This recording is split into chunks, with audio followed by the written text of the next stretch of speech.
The Rift Valley and the Nyanza province were the areas worst affected by the Kenya post-election violence. Here, dozens of camps offered refuge to those fleeing the violence. Thousands of people had their homes and businesses burnt and family members killed. According to the report by the Commission of Inquiry into the Post-Election Violence, some 100,000 homes were destroyed, including offices, health centers, and schools. Sexual violence against women and girls was widespread and ethnically driven. 2008, mwezi wa pili, nilienda Eldoret kwa mama yangu. Nikakutana na wanaume 6 kwa nyumba ya mama yangu. Wakawa wananirape mimi na mama. Wakakata mama yangu. Mama yangu akaweza kufa.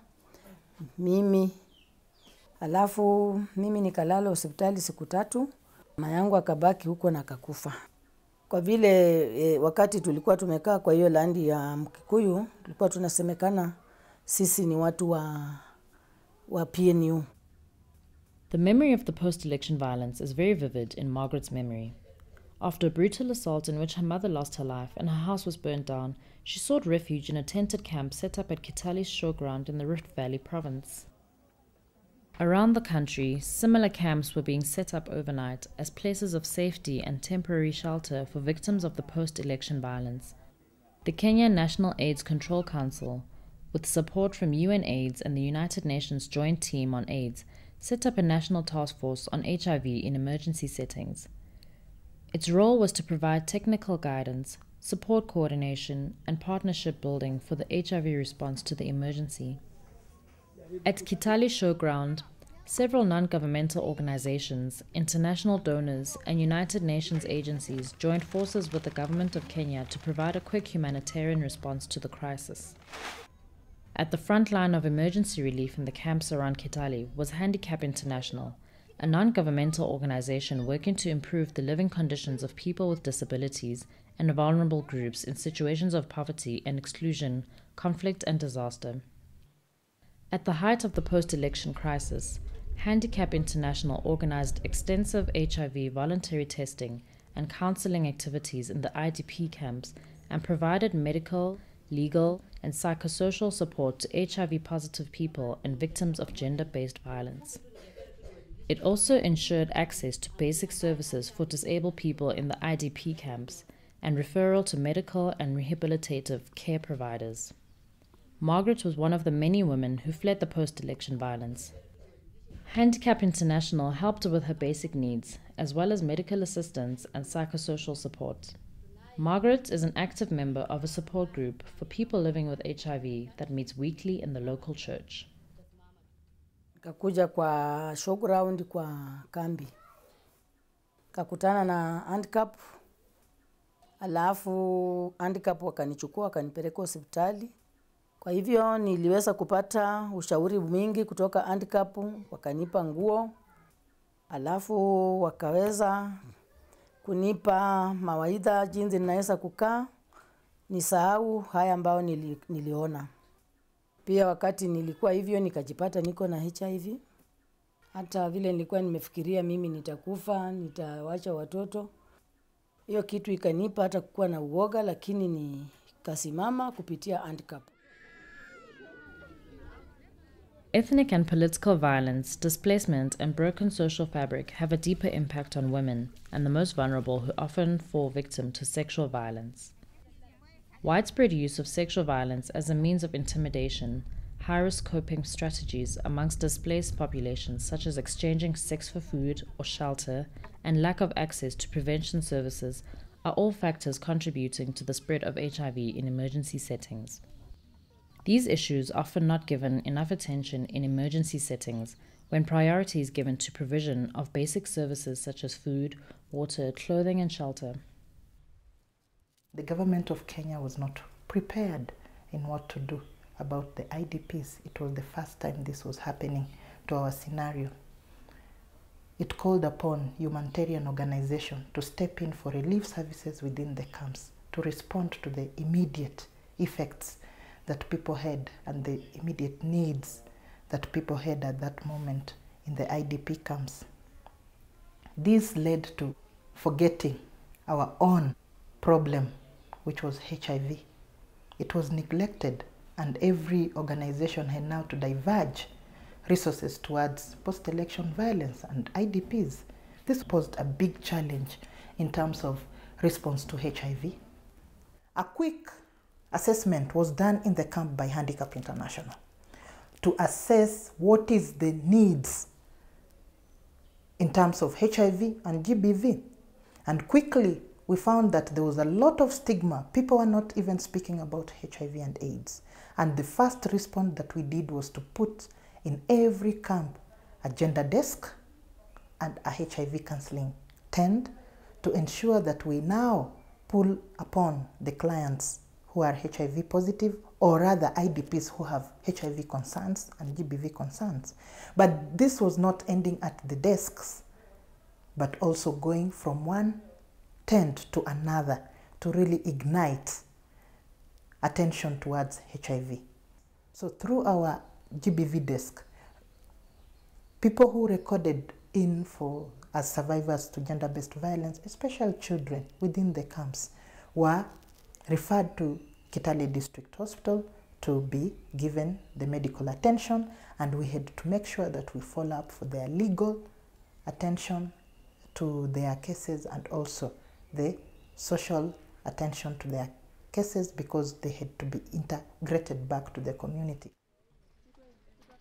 Coordination between Ministry of Health, humanitarian organizations, and United Nations agencies ensured that 87% of all IDP camps had a gender desk where victims of gender-based violence could lodge their grievances. Given the rise in cases of sexual violence, the Kenya Ministry of Health also ensured that victims could access timely medical care, including obtaining post-exposure prophylaxis to reduce the chances of becoming infected with HIV. Coordination also allowed for the creation of a referral system for HIV-positive people living in the IDP camps, whereby those needing treatment and psychosocial support were channeled to partner organizations and institutions such as the Ministry of Health and AMPATH, an organization providing counseling and treatment to HIV-positive people. Rasoa Kahindi was one of the many HIV-positive people who benefited from this referral system. She left her antiretroviral medicines behind after being evicted from her home during the post-election violence. She was among the thousands of people who sought refuge at Kitale Showground. So hapo kwa camp tulipata shida kwa sababu nilikuwa nimeanza ARVs. Lakini kwa ile camp hatukukuwa na mahali penye tunapata ARVs. Ikafanya paka nikaathirika, nikalala. Lakini Mungu naye akatenda maajabu, akatuletea watu yetu ya Handicap International. Wakakuja wakaanza kutuelimisha, kutufundisha. Kajua hapa kuna mazuri. Ndio waliniokoa, wakanichukua, kanipeleka district hospital tena tukaanzishwa ARVs tena upya. Sasa wakakuja wakaanza kutusaidia na vitu kama chakula. Unajua watu wenye wako infected wanatakikana wakule chakula special. Na kwa camp hakuna mwenye alikuwa anatujali sana. Sasa hao vile walikuja wakatuweka mahali, wakatugroup wale watu wenye wako infected, ndio wajue vile tunakula, ndio wakaanza kutuelimisha, wakatupa mafunzo ya nutrition, wakaanza kutuletea chakula, tena wakienda hapo Ambathi pia wakitusaidia na chakula, ndio tukaamuka, tukakuja sawa sasa vile tunaendelea. Shortly after a power-sharing agreement was reached by Kenya's feuding politicians, the new government launched Operation Rudi Nyumbani, Operation Return Home, in May 2008 to facilitate the return of internally displaced people to their pre-displacement areas. Operation Rudi Nyumbani did not succeed in relocating all displaced people back to their land of origin. Many people lost their homes and businesses during the post-election violence, while others feared reprisals. So many remained in camps or moved to transit camps closer to their former homes or farms. When the violence broke out, Emily fled to the IDP camp in Kitale Showground. But when relocation started, she moved to a transit camp in Patwaka, situated a couple of 100 kilometers west of Kitale, and has been living here since. In Patwaka, around 1,600 people live in worn-out tents that were meant to provide emergency shelter for only a couple of months. Hakika hiyo vita iliweza kuniathiri mimi kabisa kama mama. Nilistukia, sikujua moto ulitokea wapi, mabunduki ilitokea wapi. Baada ya hiyo nikajikuta niko tu nje, uji, hakuna nguo. Hata watoto sikukumbuka kuwabeba, walinifuata tu nyuma nikiwa nakimbia. Baada ya hiyo tukakimbia tukatafuta usalama showground.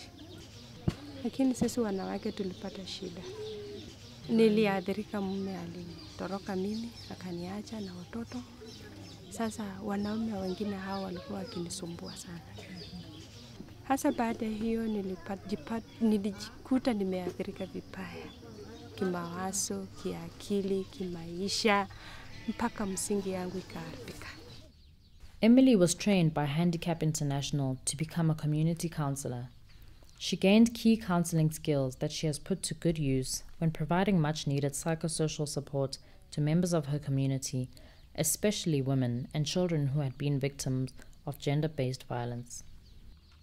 Kwa hivyo hiyo ushauri iliweza kunisaidia sana, wala hiyo mafunzo ilinisaidia zaidi kubadilisha hii camp. Emily counseled and supported Sylvia, a 5-year-old girl who experienced the trauma of sexual violence during the post-election chaos. Emily also assisted Sylvia's mother with the necessary medical and legal follow-up by referring her to the Gender Recovery Center located within Kitale District Hospital. Here, survivors of domestic and sexual violence can receive medical, psychological, and legal assistance all under one roof. 22-year-old Richard is well known in the Patwaka camp thanks to his role as youth peer educator involved in peace building and HIV prevention activities and play therapy for children. Handicap International vilevile iliweza kuingilia kati hali ya kuhubiri amani kwenye maeneo ambayo yaliathirika. Maana shirika liliona si vyema watu wakose amani, likaweza kuingilia kati kwa kuwapa pia washauri vijana ambao walihusika kati kwa kuzua vurugu kwenye maeneo hayo. Kwa hivyo hata mimi mwenyewe nilikuwa tena mhusika mkubwa hapo zaidi, kwa sababu shirika la Handicap liliweza kunipeleka pale Eldoret nikaenda kusomea hali ya kujenga miradi ya maendeleo katika jamii. Jambo ambalo mimi kama kijana ambaye niliathirika ninashauriana vijana wenzangu namna ya kutozua vurugu tena. Tukiwa kwa kambi hapa Patwaka vilevile vijana waliweza kujihusisha na mambo ya ngono kiholela holela. Lakini shirika la Handicap International liliweza kuingilia kati kabisa kwa nguvu. Likaweza kuleta huduma za karibu za kujua hali yao ya virusi vya ukimwi. Maana liliweza kuingilia kati ili vijana wetu wao viongozi wa baadaye wenye kutegemewa. Richard is actively involved in the Chanuka Youth Center, a place where the youth can access health and AIDS-related information, receive counseling and testing for HIV, participate in talk shows and recreational activities in an environment where they can feel at ease with their peers. At the height of the post-election violence, Chanuka Youth Center saw a great influx of youth coming to receive testing and treatment for HIV, thanks to the awareness-raising campaigns carried out in the IDP camps. For young people, Handicap International set a youth center, famously known as Chanuka Youth Center, within Kitale municipality. It was a major referral point, especially for young people who are HIV positive and have to go for treatment within the ART clinic, but there's need for their continuous counseling and reflection on their future life. Chanuka Youth Center became handy. The violence that followed Kenya's presidential elections in 2007 caught everybody by surprise, given that the country had enjoyed relative peace and stability since independence in 1963. Preparedness for HIV response was low. However, the quick setup of a national task force on HIV ensured that coordination and working partnerships were in place and functioning on the ground.